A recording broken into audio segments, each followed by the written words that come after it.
Says we're live. Awesome. Yeah. Yeah, we're good.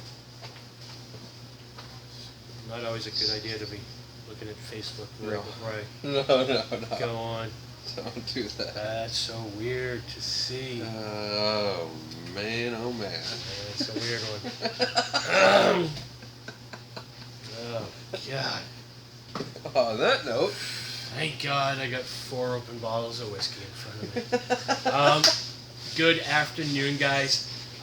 Spirits Guide, Whiskey Wednesday, coming to you live, Wachusett Wine and Spirits, West Boylston.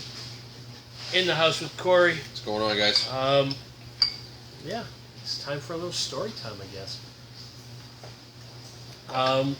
Today we are talking about American Single Malt Whiskey and Virginia Distillery, which we've probably had on the shelf for a couple of years now. I tried it. I thought it was interesting. We brought it in kind of on a flyer. And then yesterday I met the people from Virginia Distillery, and we had some samples here in the store. And I thought it was kind of a perfect way, because we're about more than just bourbon. We're about all kinds of whiskey and really whatever you can drink with your friends. That's kind of what we're about. And after talking to them and kind of retasting, I fell into a rabbit hole, as I tend to do. What should be this much of a blog post is now this much of a blog post, and I left a lot out as well. So I guess we kind of get into the story a little bit before we get into the juice. Single malt. Most people think single malt, they think Scotch. Most people think Scotch, they think smoke. Not all Scotch is smoky, and not all single malts are from Scotland. But it's kind of natural to make that assumption, because single malts and Scotch have been around since the late 1400s. So, well before America was America, they were making single malt whiskey in Scotland. What does that mean? Well, single malt means it all comes from one distillery. Single malt Scotch is 100% malted barley.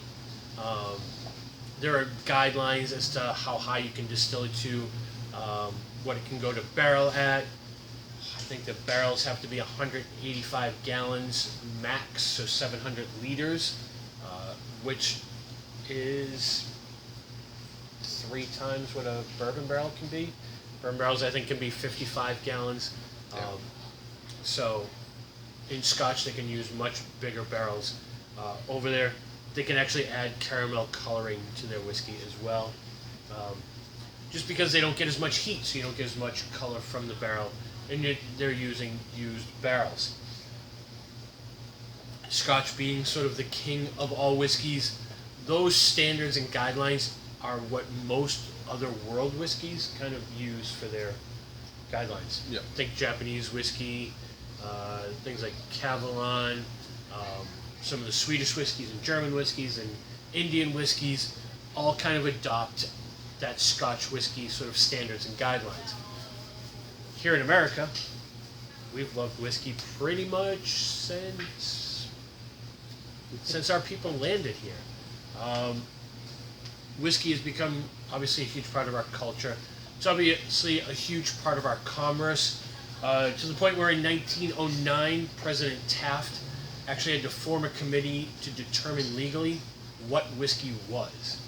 It's actually known as the Taft Decision, which is amazing that the government got that involved as to define what makes whiskey whiskey. And obviously 1964, they make the guidelines and the standards for what makes bourbon bourbon. Since then, guidelines for rye, guidelines for wheat whiskey, corn whiskey have all been established by the government. Can you take that on the top? Yep. As of today, there are still no federal guidelines for what makes American single malt whiskey. But there are guidelines for malt whiskey. So we carry Woodford Reserve malt whiskey. Yeah. That's actually just 51%. Malt whiskey guidelines are pretty much like bourbon guidelines. 51% of it has to be malted. But there are no actual federal standards for single malt whiskey. There's something called the American Single Malt Whiskey Committee, I think it is. I forget what the C stands for. But they're getting together and trying to get it regulated on a federal level. There is a certain amount of standards that they are going by, which are basically all the Scotch standards, but they don't have any standards for whether it could be a new or used barrel, the size of the barrel. There's no age requirements, though most of the more reputable ones. And most of these are being done by craft distilleries anyways, so nobody's trying to cut corners and make cheap malt whiskey, because there's no such thing. Yeah. But fascinating to me, the first single malt whiskeys show up in about the 90s. So when you think of when we started making whiskey in this country, we don't actually start making single malts till 1990s. And it's Clear Springs in, I think, Oregon, St. George, which makes one of our favorite gins. Those guys in California, Stranahan's in Colorado, Balcones, which is another favorite of ours, making single malt down in Texas. And then these guys kind of come into play around 2011.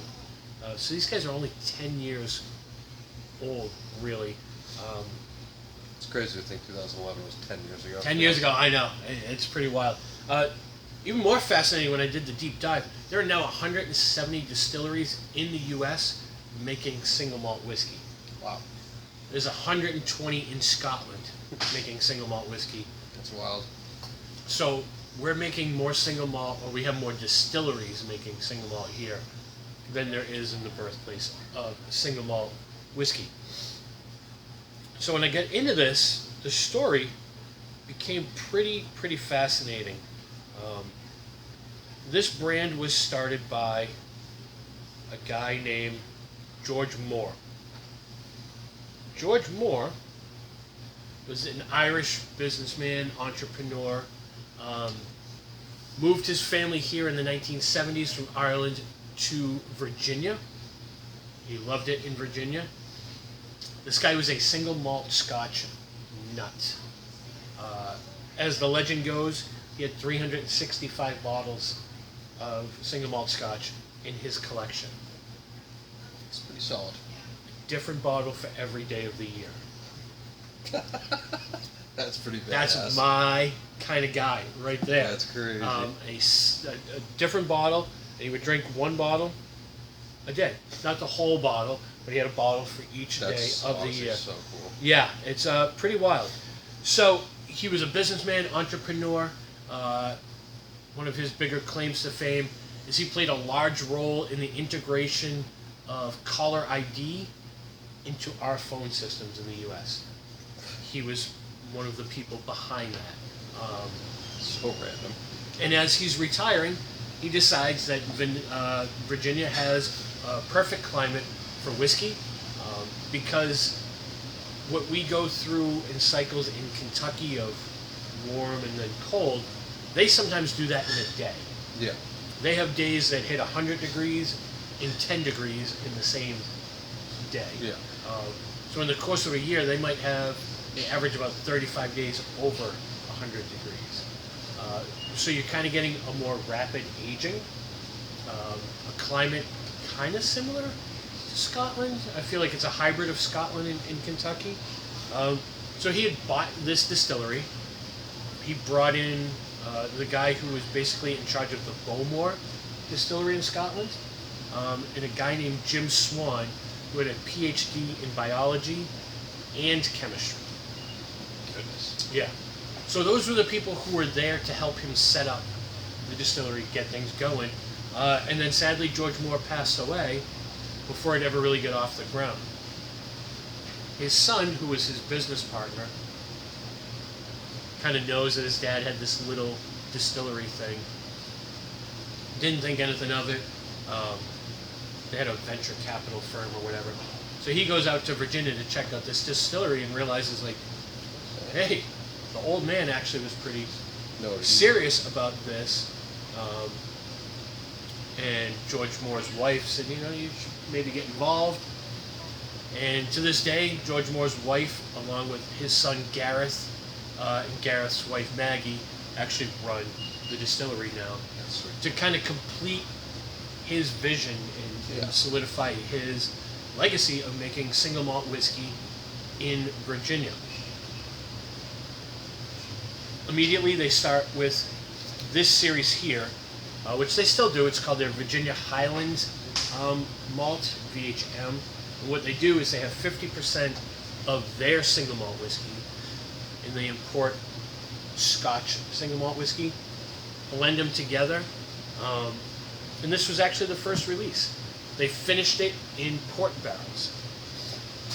Now they also have the cider cask, which we don't currently have in stock, but this one actually hit, I think, in 2018. So the first whiskey, this comes out in 2015, first release. 3 years later, this makes Whiskey Advocate's top 20 of the year. Wow. That's pretty impressive to me, at Yeah. least. For a category of whiskey that doesn't even have federal guidelines, the distillery that's only been releasing whiskey for 3 years to make the top 20, pretty impressive. Yeah, shows progression. Yeah.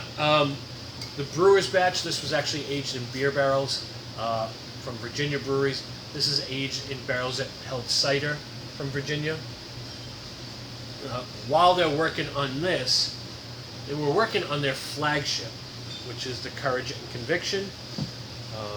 Flagship's kind of like their... This is our go-to, kind of like Wormtown's Bee Hoppy. Like, Okay. This is what we're known for, Yeah. and then we make everything else. So Courage and Conviction was a saying that George Moore had, which was always have courage in your convictions. So that's why they named this. And they had been putting out something called Prelude, which was that 50-50 mix, as sort of an intro to what this was going to be like. Yeah. This may be the coolest thing I found while doing research. So this is their flagship. This is 100% Virginia single malt whiskey. They want to be transparent with their customers, so they created a website.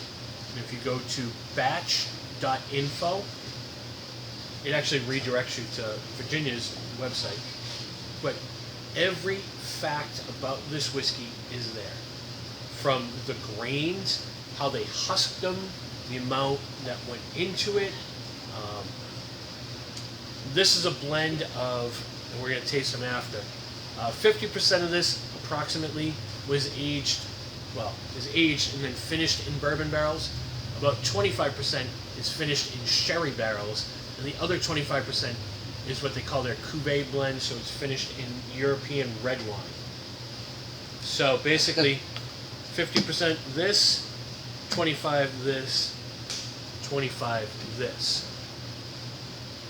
That's actually an approximation, because if you go to the website, it shows the exact amount of gallons of each. This batch was comprised of 37 barrels, so about 50% of those 37 is this. Yeah. It has facts of how big the bourbon barrel was, how many proof gallons did they put into it, how many proof gallons were left when they dumped it. So They got everything. I forget what it was. I have it written down somewhere, but I think like 58 went in, 51 came out. They have the percentages of what was lost, because when you get that kind of heat, you're losing that angel share. Yeah. It's just the most information you could possibly get on not only the whole batch, but the individual Yeah, components. it's cool they do that because it shows that they're not hiding anything. Yeah, they're not It's hiding public information. anything. And I think like we know, like the more you know the story behind it, It makes it that much more enjoyable. yeah, the more you're interested in drinking it and how it changes the flavor.